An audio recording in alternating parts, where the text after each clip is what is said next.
MCQ এর প্রথম প্রশ্নে কি আছে, আকাশের 7টি তারা কবিতাটি কোন কবির লেখা? এটা তো প্রথমেই বলে দিয়েছি, এর চেয়ে সহজ প্রশ্ন আর কিছুই হতে পারে না। আকাশের 7টি তারা কবিতাটি কার লেখা? জীবনানন্দ দাশ। তাহলে অন্যগুলোর দিকে নিশ্চয়ই আমরা তাকাবো না, কারণ প্রথমেই আমরা প্রথম স্লাইডে দেখে নিয়েছিলাম, তাই তো, কার লেখা? জীবনানন্দ দাশ। তাহলে দরকার নেই আর অন্য অপশনগুলোর দিকে তাকানো। চলে যাব দ্বিতীয় প্রশ্নে। দেখো লেখা আছে, আকাশের 7টি তারা কবিতাটি কোন কাব্যগ্রন্থ থেকে নেওয়া হয়েছে? বলা বাহুল্য যে বনলতা সেন, ধূসর পাণ্ডুলিপি, রূপসী বাংলা এবং 7টি তারার তিমির, এগুলো প্রত্যেকটাই কিন্তু জীবনানন্দ দাশের কাব্যগ্রন্থ। কিন্তু রূপসী বাংলা এই কাব্যগ্রন্থের অন্তর্গত হলো আকাশের 7টি তারা কবিতাটি। তাহলে অপশন গ হলো রাইট আনসার, যেটি ধূসর পাণ্ডুলিপির পরবর্তী পর্যায়ে লেখা। চলে যাব 3 নম্বরে। আকাশের 7টি তারা ওঠার সময় কবি কোথায় ছিলেন? তোমরা যারা কবিতাটা পড়েছো তারা নিশ্চয়ই জানো, আর কবিতা কিন্তু সব সময় পড়বে, একবার নয় বহুবার পড়তে হবে, কারণ কবিতার লাইন তুলে তুলে প্রশ্ন দেয়, আর কবিতা যদি পড়ো তাহলে উত্তর করা তোমাদের জন্য সহজ হয়ে যাবে এবং মাথায় রাখতে সুবিধা হবে। তাহলে কবি বলেছেন, আকাশের 7টি তারা যখন উঠেছে ফুটে আমি এই ঘাসে বসে থাকি। তাহলে কবি কোথায় বসেছিলেন? অবশ্যই ঘাসের ওপর বসেছিলেন, নদীর তীর, সমুদ্রের তীর বা অরণ্য প্রকৃতির মধ্যে নয়, ঘাসের ওপর বসেছিলেন। অপশন নাম্বার গ হলো রাইট। চলে যাচ্ছি 4 নম্বরে। 4 নম্বরে দেখো, আমি এই ঘাসে বসে থাকি, কখন কবি এভাবে বসে থাকেন? কখন কবি বসে থাকেন? যখন আকাশের 7টি তারা, এই 7টি তারা কি আসলে? সপ্তর্ষি মণ্ডল, এদের প্রত্যেকের আবার আলাদা আলাদা নামও রয়েছে। তাহলে যখন আকাশের 7টি তারা ফুটে উঠছে তখন কবি কোথায় বসে থাকেন? ঘাসের ওপর বসে থাকেন। ক ইজ আওয়ার রাইট আনসার। তাহলে চলো দেখে নেব 5। আকাশের 7টি তারা যখন উঠেছে তখন মেঘের রং কেমন ছিল? আকাশের 7টি তারা যখন উঠেছে ফুটে তখন আমি এই ঘাসে বসে থাকি। কামরাঙা লাল মেঘ, মেঘের রং কিরম ছিল? কামরাঙার মতন। কামরাঙা লাল মেঘ কোথায় পাচ্ছি? কামরাঙার মতো লাল। দেখো বন্ধুরা, ঘ হলো আমাদের রাইট আনসার। এই কামরাঙা কি? কামরাঙা হলো আমাদের দেশীয় একটা ফল, যেটা পাকা কামরাঙার রং হয়ে থাকে লাল। তাহলে ঘ হলো গিয়ে রাইট আনসার। চলে যাব 6 নম্বর প্রশ্ন। 6 কি আছে? কামরাঙা লাল মেঘ যেন, এই মেঘ কিসের মতো গঙ্গাসাগরের ঢেউয়ে ডুবে গেছে? কামরাঙা লাল মেঘ মৃত মনিয়ার মতো গঙ্গাসাগরে ডুবে গেছে। তাহলে মৃত মনিয়া পাচ্ছি? ফার্স্টেই পাচ্ছি মৃত মনিয়ার মতো, অন্যগুলোর দিকে তাকানোর দরকারই নেই। এই জন্যই বারে বারে বলছি যে তোমরা কবিতাটা অবশ্যই পড়বে। মৃত মনিয়া, মনিয়া কি? একটা গ্রাম বাংলার পাখি, ছোট্ট পাখি, ধূসর রঙের হয়ে থাকে, খুব মিষ্টি দেখতে, তাকে বলা হচ্ছে মৃত মনিয়ার মতন। এরপরে চলে যাব 7 নম্বর প্রশ্ন। কামরাঙা লাল মেঘ যেন, কামরাঙা লাল মেঘ কোথায় ডুবে গেছে? কামরাঙা লাল মেঘ কোথায় ডুবে গেছে? বঙ্গোপসাগর, গঙ্গাসাগর, গাঙ্গুরের না রূপসার? গঙ্গাসাগর। আর এই গঙ্গাসাগর কি জানো? গঙ্গা আর বঙ্গোপসাগর যেখানে মিলিত হচ্ছে সেটাই হলো গিয়ে গঙ্গাসাগর। তাহলে রাইট আনসার গঙ্গাসাগরের ঢেউয়ে। এরপরে দেখো গঙ্গাসাগরে, দেখো আগেরটাই ছিল গঙ্গাসাগর আনসার, এরপরেই দেখো গঙ্গাসাগরের ঢেউয়ে ডুবে গেছে। কে ডুবে গেছে? না কুয়াশা ঢাকা মেঘ, গোধূলি মেঘ, না কামরাঙা লাল মেঘ, না সিঁদুর মেঘ? না, অবশ্যই কি মেঘ? কামরাঙা লাল মেঘ। তাহলে গ হলো গিয়ে রাইট আনসার। দেখে নিচ্ছি 9। 9 আছি, দেখো আসিয়াছে শান্ত অনুগত। কবি বলছেন আসিয়াছে শান্ত অনুগত বাংলার নীল সন্ধ্যা। তাহলে নীল সন্ধ্যা পাচ্ছি কোথায়? ঘ, নীল সন্ধ্যা। গোধূলিও নয়, কালো সন্ধ্যাও নয়, আর সোনালী সন্ধ্যাও নয়, কোনোটাই নয়। চলে যাচ্ছি 10 নম্বর প্রশ্ন। বাংলার নীল সন্ধ্যা, এই নীল সন্ধ্যাকে কবি কিসের সঙ্গে তুলনা করেছেন? কিশোরীর এলো চুলের সঙ্গে তুলনা করেছেন? না, কোনো বর্ণনাতেই পাই না, কবিতার লেখার মধ্যেই পাই না। রূপসীর চুলের বিন্যাসের সঙ্গে? না, তুলনা করেননি বাংলার নীল সন্ধ্যাকে। কেশবতী কন্যার সঙ্গে? না কুয়াশার প্রান্তরের সঙ্গে? এই দুটো তো সম্পূর্ণই উদ্ভট। রূপসীর চুলের বিন্যাসের স্নিগ্ধ গন্ধের কথা কবি বলেছেন, আর কেশবতী কন্যার কথাই বলেছেন বাংলার নীল সন্ধ্যা সম্বন্ধে। তাহলে কেশবতী কন্যা হলো আমাদের আনসার। চলে আসছি 11তে। কেশবতী কন্যা যেন এসেছে, কোথায় এসেছে? রূপসী বাংলায়, পৃথিবীর কোনো এক পথে। দেখো বলেছেন কেশবতী কন্যা যেন এসেছে আকাশে, তাহলে আকাশে হলো গিয়ে সঠিক উত্তর। তাহলে আকাশে আমরা নিয়ে নিলাম গ, অন্যগুলোর দিকে দেখার দরকার নেই।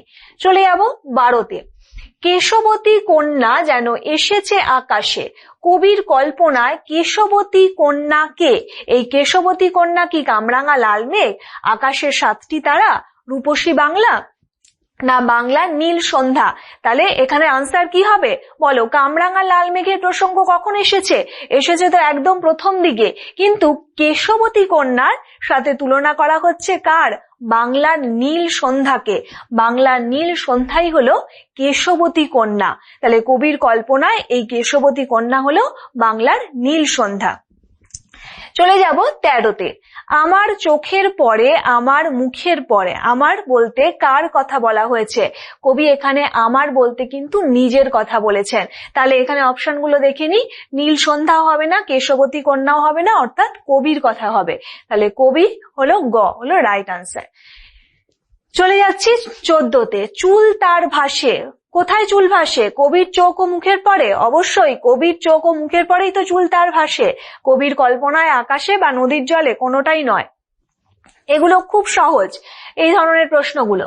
চলে যাচ্ছি 15তে। চুল তার ভাসে, কার চুলের কথা বলা হয়েছে?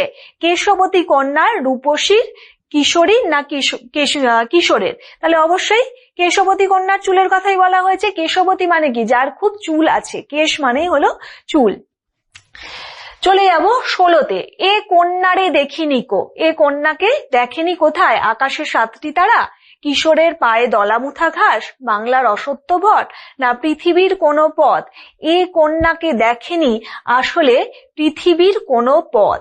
কবিতার লাইন অবশ্যই পড়বে, পৃথিবীর কোনো পথ এ কন্যাকে দেখেনি।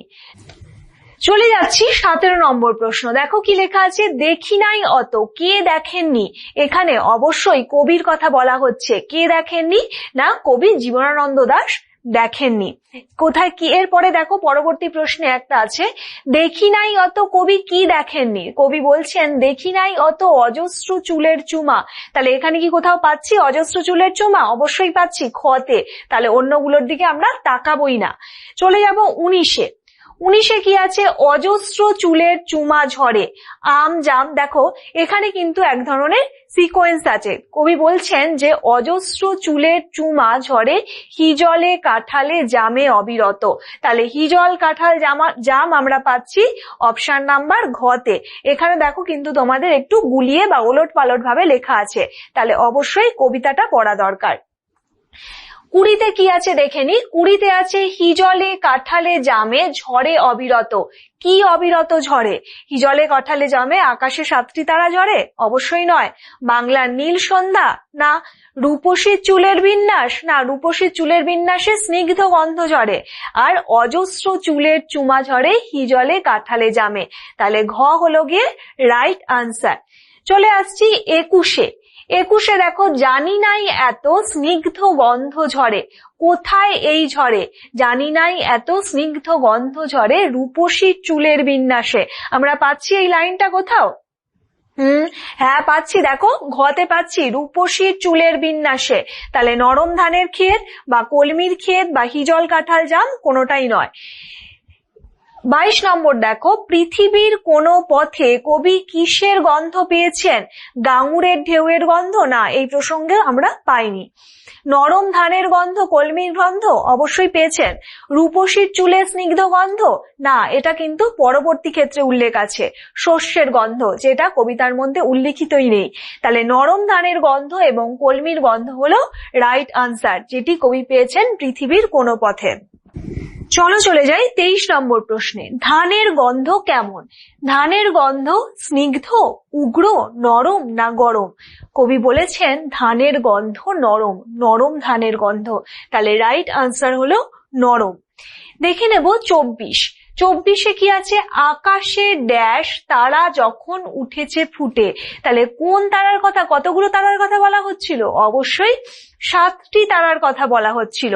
এর চেয়ে সহজ প্রশ্ন আর কিছু হতেই পারে না। দেখে নেব 25 নম্বর প্রশ্ন।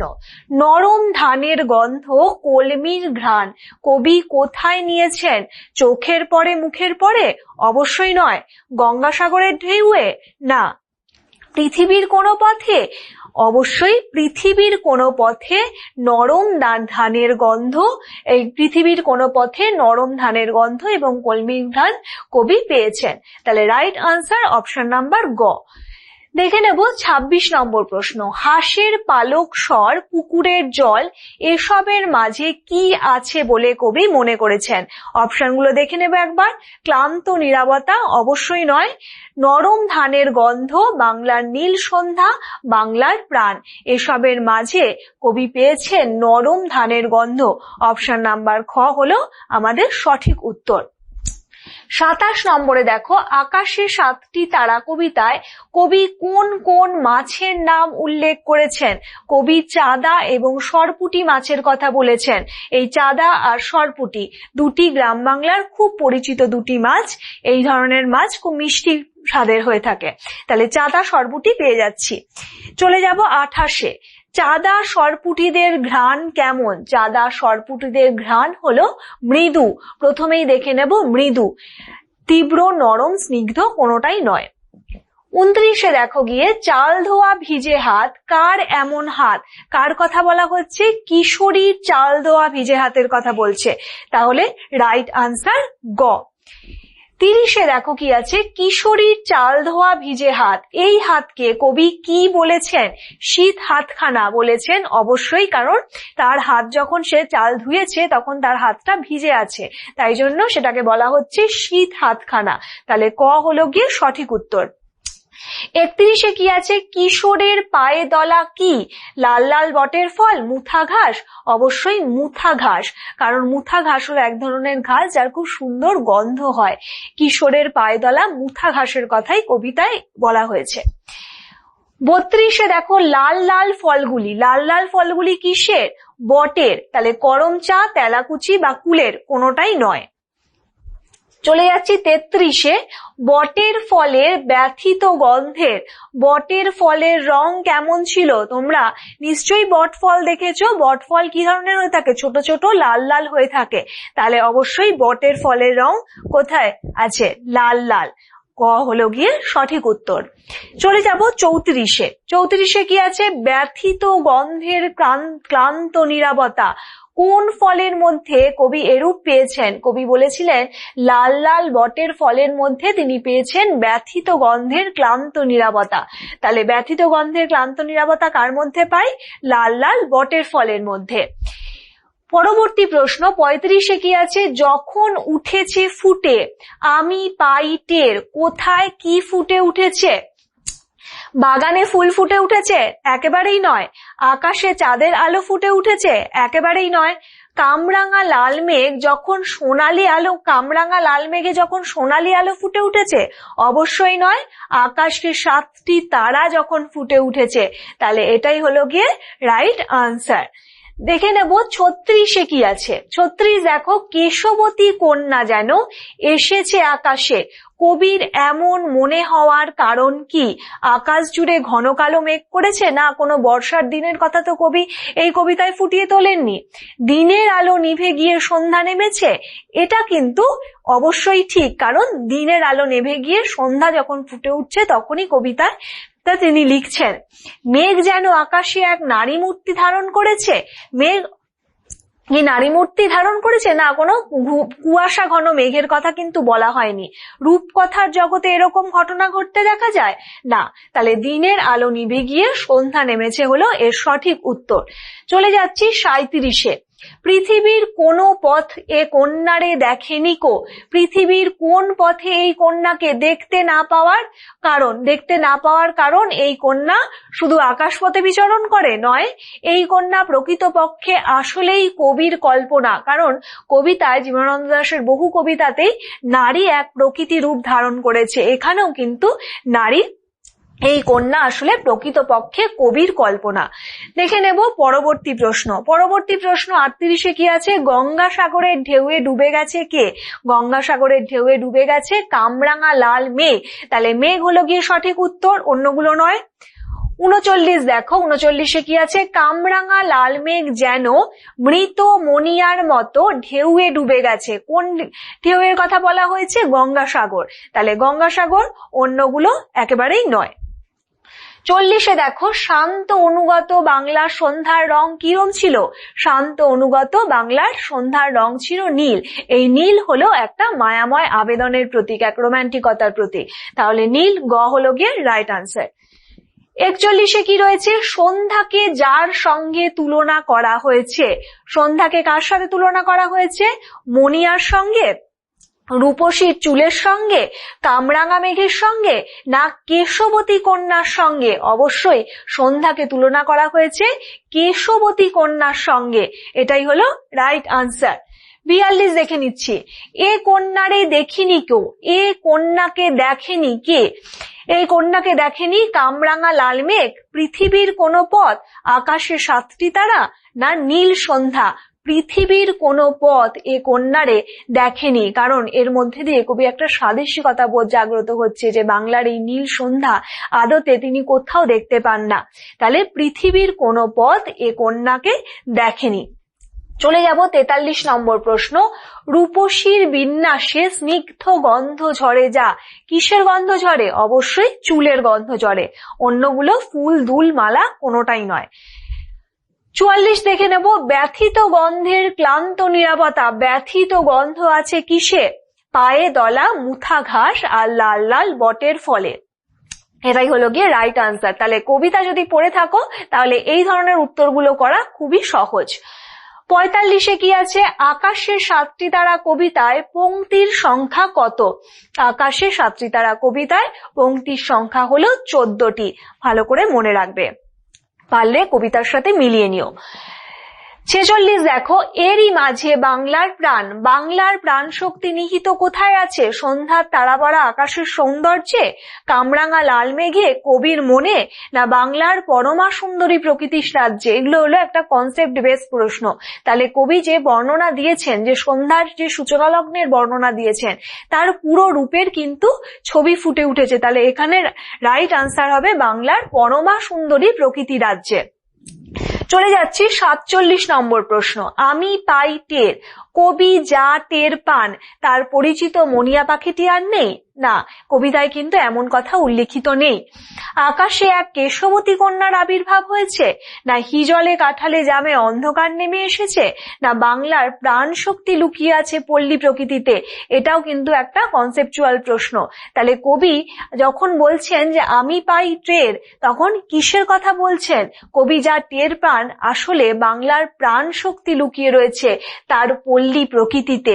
এ কথাই কিন্তু কবি বলতে চেয়েছেন। পুরো যদি প্যারাটা পড়ো কবিতার শেষের দিকে, তাহলে তোমরা এটা বুঝতে পারবে। 48-এ কি আছে? শীত হাত খান। কিশোরীর হাত শীতল কেন? কারণ সে সেই হাতে চাল ধুয়েছে। তাহলে সে সেই হাতে চাল ধুয়েছে হলো আমাদের সঠিক উত্তর। 49 নম্বরে কি আছে? কলমির ঘ্রাণ। এখানে একটি ড্যাশ হবে, কলমির ঘ্রাণের পরে ড্যাশ, তারপরে হবে পালক স্বর পুকুরের জল। তাহলে ড্যাশে কি হবে? হাঁসের পালক স্বর পুকুরের জল। তাহলে হাঁস হলো গিয়ে, হাঁসেরটা হলো গিয়ে রাইট আনসার। দেখে নেব 50 নম্বর। 50 নম্বরে কি আছে? সরপুটি ছাড়া আর যে মাছের মৃদু ঘ্রাণের কথা কবি বলেছেন। দুটো মাছের নাম আমরা পেয়েছি, সেটা হলো চাঁদা মাছ এবং সরপুটি মাছ। তাহলে এখানে চাঁদা মাছ পাচ্ছি, গ হলো গিয়ে আমাদের সঠিক উত্তর। 51 কি আছে? কিশোরীর ড্যাশ ভিজে হাত। কিশোরীর হাত কিরকম ছিল? চাল ধোয়া ছিল। অবশ্যই চাল ধোয়া হলো গিয়ে রাইট আনসার। এরপরে দেখে নেব 52 নম্বর প্রশ্ন। 52তে কি রয়েছে? কিশোরের পায়ে দলা যে ঘাসের কথা কবি বলেছেন। কিশোরের পায়ে দলা কি ঘাসের কথা বলা হয়েছে? মুগা, মুথা, সটি, না সাবাই? অবশ্যই মুথা ঘাসের কথা বলা হয়েছে, যে ঘাসের গন্ধ খুব সুন্দর। এই মুথা ঘাসের কথাই আমরা এই কবিতায় টের পাই। চলে যাচ্ছি 53 নম্বর প্রশ্ন। যে গাছে লাল ফলের কথা বলা হয়েছে। কোন গাছের লাল ফলের কথা বলা হয়েছে? অবশ্যই বট গাছের লাল ফলের কথা বলেছে, কারণ বট ফল তোমরা দেখেছো কি ধরনের হয়ে থাকে, ছোট ছোট লাল রঙের। তাহলে বট হলো গিয়ে রাইট আনসার। এখানেই শেষ হলো আমাদের আকাশের সাতটি তারা কবিতার ওপর MCQ এর আলোচনা।